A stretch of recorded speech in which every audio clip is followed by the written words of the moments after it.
jusqu'à la haie là-bas, en bas, et jusqu'à l'entrée. Donc avant le premier truc qu'on a vu dans le pré qui va être vendu, ça fait 1 hectare 3. Si tu veux jusqu'au sapin, pour avoir une idée, toi le début des sapins là, tu as 1 hectare. Tu as 100 mètres par 100 mètres. Et 10 000 mètres carrés. Tu arrives à suivre sur cet hectare? Voilà, oui, j'ai encore 2-3 petits terrains à droite à gauche, mais c'est pas grand chose. Et puis après, bon, ce qu'il y a, c'est que ce terrain, il y a des endroits où c'est très humide, enfin, comme ici, toi, tu perds, mais ça, faut que... Bon, mais là, pour les casser la souffleuse, toi, les racines, là, si elles vont jusqu'à là-bas, elles doivent être costauds aussi. Tu sais, avec une tronçonneuse. Mais donc, on va voir. Donc après, il y a des endroits où ça pousse moins bien, les problèmes d'humidité, donc faire un peu des surfaces à droite à gauche. Mais sur 1 hectare, je pense qu'il y a moyen. Et puis, oui. Ouais. Ouais. 1 hectare. Après, c'est 1 hectare cultivé. Hein. Oui. Parce qu'après, et encore cultivé, non. Ici, il y a en fait, on va dire 7-8 000 mètres carrés cultivés.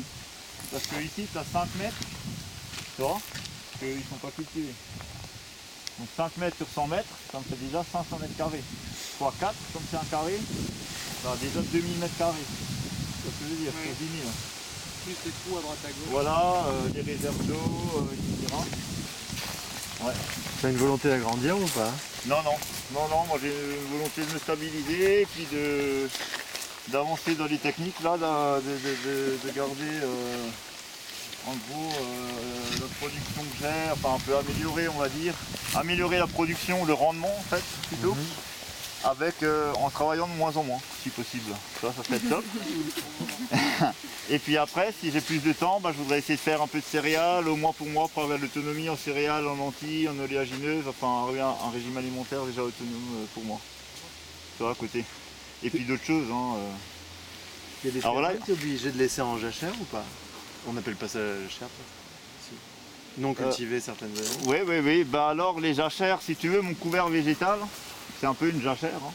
Et puis la jachère, on va laisser le sol s'exprimer, mais je laisse un peu en permanence s'exprimer. Tu vois, ça pousse presque dans une jachère. C'est une jachère que je gère. Tu vois, quand j'ai un peu trop d'herbe, je vais en enlever, tu vois. C'est là, ça je vais l'enlever peut-être, tu vois, parce que ça me fait déjà des graines. Mais même les graines, ça ne fait pas plus peur. Si le sol est couvert, ça germe pas plus. Comme là, ça a germé dans les allées, il y a quelques herbes dedans, mais pas plus. Elle est belle la parcelle, tu vois, les choux. Là, on est passé une fois désherbé, c'est tout. Et encore, comme dit, le gros c'est dans les allées, hein, on a rabattu l'herbe et après on a enlevé quelques touches au milieu. Et là ça pousse, hein, les choux ils sont beaux, tu vois. Il y a une bonne fertilité. Et il y a des endroits, c'est ça sur le terrain, voilà, faut y aller un peu à tâtons.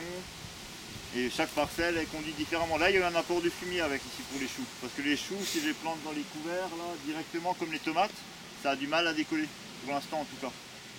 Parce que ça fait pas de mycorhize avec les champignons, de symbiose avec les champignons, les choux. Donc ils sont assez fainéants si on veut, il faut leur amener la bouffe sur place.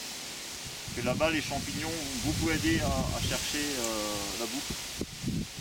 Donc le chou c'est le plus difficile on va dire au niveau fertilité quoi. Si le chou il pousse, c'est qu'il y a la fertilité. Donc là pour m'aider, j'amène le fumier va m'assurer que ça pousse parce que ça fait 2 ans que j'ai du mal à les faire pousser dans des couverts juste. Donc avec le fumier ça pousse quand même. Et puis après peut-être à un moment il n'y aura plus besoin de ça. C'est aussi parce qu'on les plante assez tôt au printemps que le sol est un peu froid. Et si je plante des choux, j'en ai mis l'année dernière en juillet des choux-fleurs ou des choux chinois. Comme le sol est chaud, l'activité du sol biologique elle est bien en route. En fait, ils ont très bien poussé dans un couvert sans fumier. Mais quand je les plante au mois de mai, juin, début juin, le sol n'est pas encore assez chaud et donc sans amener un peu de fumier, d'azote, ça a du mal à démarrer. Ouais, là il y a des haricots. Alors on a une super belle série là-bas.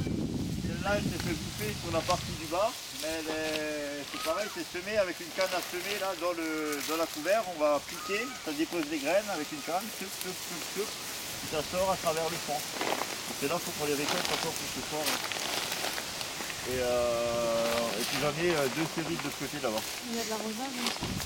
Non, il n'y a pas d'arrosage. Oui, ça c'est l'irrigation en fait, ça c'est tous les 22 mètres en fait, j'ai des sorties d'irrigation si je veux arroser.